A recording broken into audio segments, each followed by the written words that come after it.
What happens when a married couple who have lived in the same house for 55 years, raised 4 children within those walls, celebrated 53 wedding anniversaries in that kitchen, and planted every single tree in that yard with their own hands, receive a letter one morning informing them that a powerful development company has filed to seize their property through eminent domain, offering them a fraction of its value, giving them 60 days to vacate, and fully expecting 2 elderly people in their 80s to simply accept it quietly and disappear. Richard was 81 years old and used a walking cane. Dorothy was 79 and had just finished chemotherapy. The developer looked at them and saw an easy win. He forgot that 55 years in one neighborhood means 55 years of people who will go to war for you, and that their granddaughter had just graduated from law school and was looking for her first real case. Richard and Dorothy moved into the house in 1969. Richard had just returned from military service. Dorothy was 24 years old and had saved every dollar from 2 years of working double shifts at a local diner. Together, they had just enough for a down payment on a small house on a quiet street in a neighborhood that nobody particularly wanted at the time. They wanted it. Richard fixed the roof himself that first winter. Dorothy painted every room a different color because she said a house should feel like it was alive. They planted an oak tree in the backyard the day their first child was born. They planted 3 more trees over the following years, one for each child that came after. By the time I came along as their granddaughter, that oak tree was taller than the house. The neighborhood had changed completely around them over 5 decades. Properties that once sold for $30,000 were now worth 10 and 15 times that amount. The street had become desirable. The location had become valuable, and that made my grandparents a target. The letter arrived on a Thursday morning in February. A development company called Meridian Group had filed an eminent domain claim on a stretch of properties along my grandparents' street. Their plan was to demolish 12 homes and build a large mixed-use commercial complex. They had already acquired 10 of the 12 properties through private sales. My grandparents and one elderly neighbor were the only 2 remaining. The compensation they were offering was $240,000. The house was worth at minimum $600,000 at current market value. Dorothy had checked just the previous year out of curiosity. My grandmother called me that evening. I had passed the bar examination 4 months earlier and was working as a junior associate at a small firm. I had handled exactly 0 cases independently. I drove to their house that night and read every single page of the filing at their kitchen table, while Dorothy made tea and Richard sat across from me with his hands folded, very still, the way he always got when something serious was happening. When I finished reading, I looked up and told them I needed a few days to research everything carefully. Richard nodded and said he was not going anywhere. He meant it in every possible way.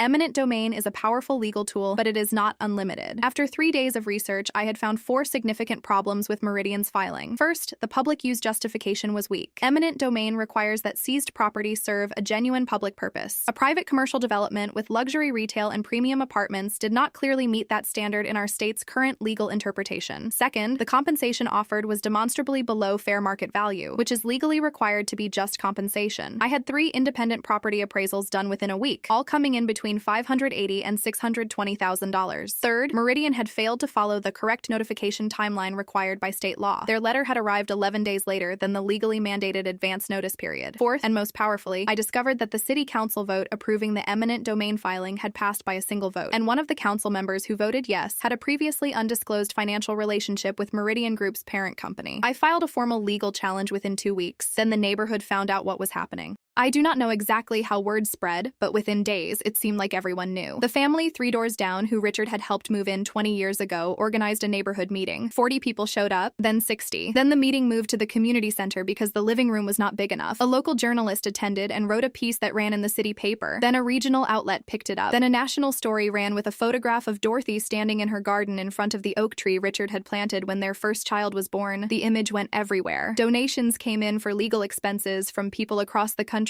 who had never met my grandparents. Former students of Richard, who had taught briefly before his military service, reached out. People Dorothy had served at that diner 55 years ago sent letters. 3 city council members who had originally voted yes on the filing publicly reversed their positions, citing the newly surfaced conflict of interest information. Meridian Group's lawyers called my office and requested a meeting. I was 26 years old and had been practicing law for 4 months. I sat across the table from 4 senior attorneys in an expensive conference room, and I thought about Richard sitting at his kitchen table with his hands folded, very still. I did not move either. Meridian withdrew the eminent domain filing completely 6 weeks after I had filed our legal challenge. The city council launched a formal ethics investigation into the council member with the undisclosed financial relationship. He resigned before the investigation concluded. My grandparents received nothing from Meridian because they had not sold anything. They simply kept what had always been theirs. The last Saturday of that April, the neighborhood organized a party in my grandparents' backyard. Someone brought a banner, someone else brought a cake. Richard stood by his oak tree in his good jacket, and Dorothy wore the blue dress she saved for special occasions. occasions, and they held hands the way they always did, fingers interlocked, completely comfortable. I stood at the edge of the yard watching them, and I thought about that letter arriving on a Thursday morning in February, about a company that had looked at two elderly people and seen an obstacle, about how completely they had misread the situation. They had not seen the oak tree and what it meant. They had not seen 55 years of relationships and trust built one day at a time on one quiet street. They had not seen a granddaughter who had spent her entire childhood at that kitchen table and was not going to let anyone take it. Richard found me standing there and walked over with his cane. He put his hand on my shoulder and said that he always knew I was going to be a good lawyer. I told him I had a very good first case. He laughed. It was the best sound I had ever heard. Outro hook. If this story moved you, subscribe to this channel right now, because every story here is about people who refuse to give up on what mattered most. Share this with someone who believes in fighting for family. Follow now and never miss a single upload. Comment below and tell me what you would have done for Richard and Dorothy. Story 36 is already on the way.